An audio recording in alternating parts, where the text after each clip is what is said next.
I am Fernando Tittz. That's my real name. I'm a game developer, and I'm here at PAX working on the Lacerator.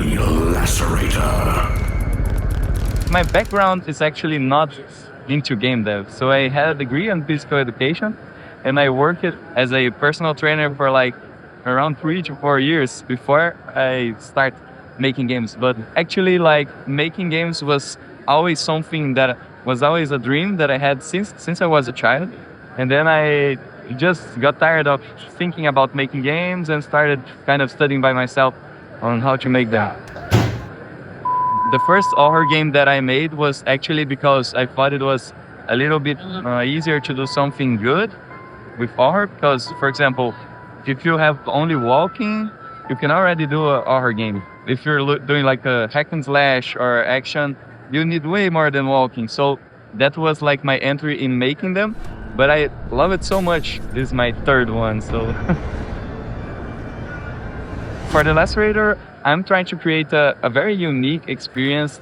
I'm trying my best to make the game unique for each run, adding like tons of variation and special content everywhere. So it feels pretty much like a survival horror, but with like tons of twists, even into like comedy, which is something that we don't quite see very often in like horror games. We see it a lot in movies, like, for example, Scream. There's like horror and a little bit of comedy. Why do you want to know my name? I want to know who I'm looking at. But we don't see it very much on video games. My brother introduced me to like Grindhouse movies. I remember watching Planet Terror, which is one of the inspirations for this game. They're not dead. The hell are the bodies? They're gone. They're not stopping. I've always liked the stylish part of Grindhouse, but also like trashy movies at all. Like I really enjoy the experience of like going to the couch and putting a very bad movie to watch. Sometimes it's even better than watching a good movie. And that's kind of also I want to achieve with the Lacerator. Like I want people to see something, feel like this is trash, but feel like I like it. But the laws of science are broken. Right now, the soldiers are turning. I would say that the pillars of the Lacerator is kind of the survival horror feeling to it.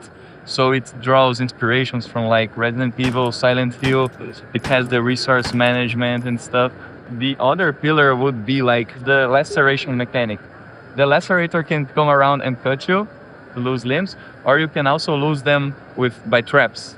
And losing them will drastically change how you play and also the areas that you can access. So this creates like different experiences. So the limb loss inspiration came from when I first played Resident Evil 7. There's a part in that game where you lose your hand.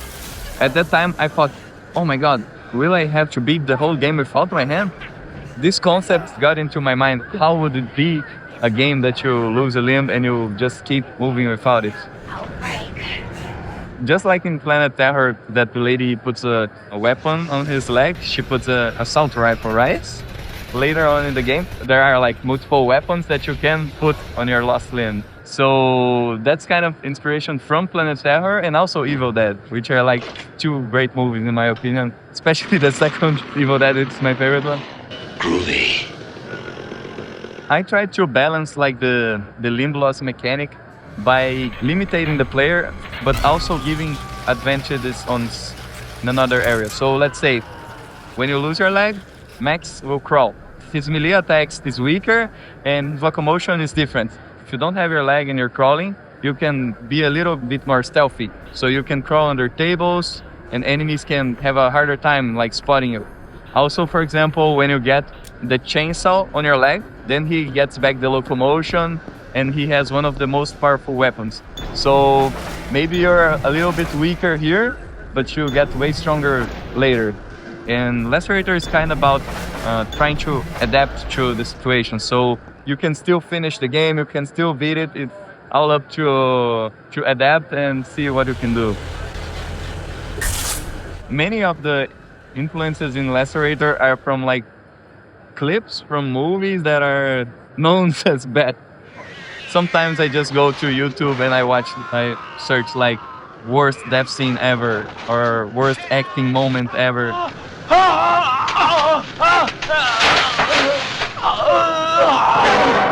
And then I watched like compilations of it. And not only it, but like in Brazil, I'm from Brazil, there's a group there that's called Hermes and Renato, which they've made like tons of funny, trashy sketches back in the days. These are also inspirations. There's something that I think about, like probably the comic sense of the game.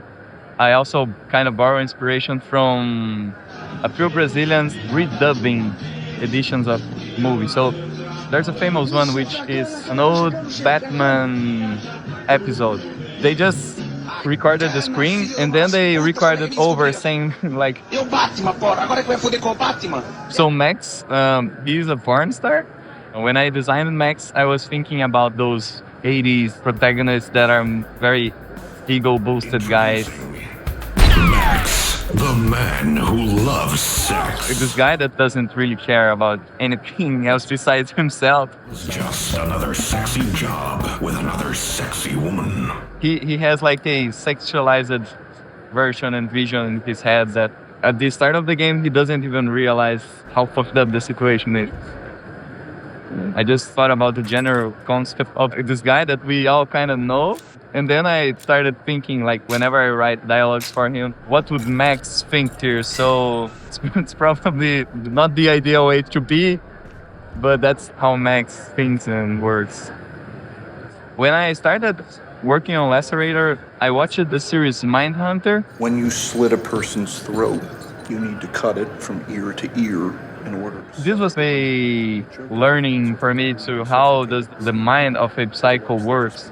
The killer himself, the biggest inspiration is actually a real one. That's the BTK.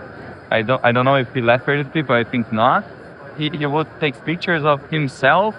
It was pretty disturbing, and I was like, okay, I want to do a killer that kind of looks like him when he's doing this, but personality-wise, it's not about BTK. Like I cannot spoil that much.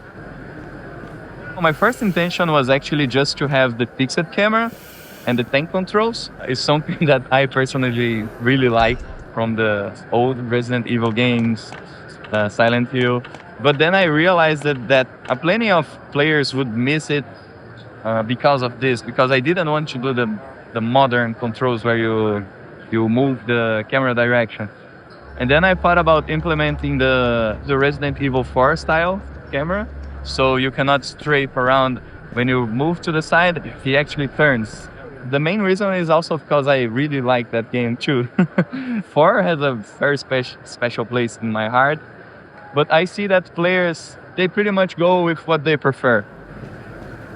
I'm really into like the PS1, PS2 kind of aesthetics. There's a special like spookiness to it. When we have too many details, the horror is too much explicit. And we see so many details that it's not that terrifying. For example, when we have in the movie, we have the monster show his face and we can't like be afraid of the monster anymore.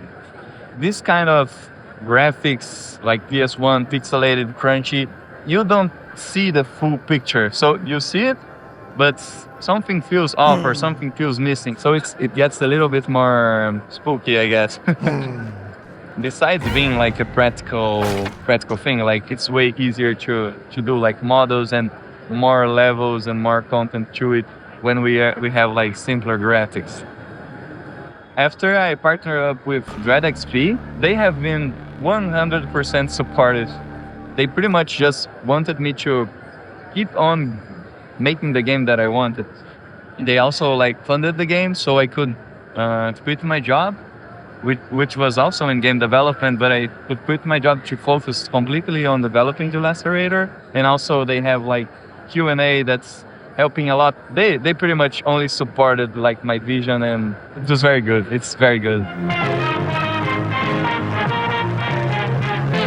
Yeah, so the Lacerator will be released on Steam. You can also find me at Twitter. I have my studio Games from the Abyss, where you can look out for my games, and you can also check out DreadXP games because they also like publish tons of good stuff.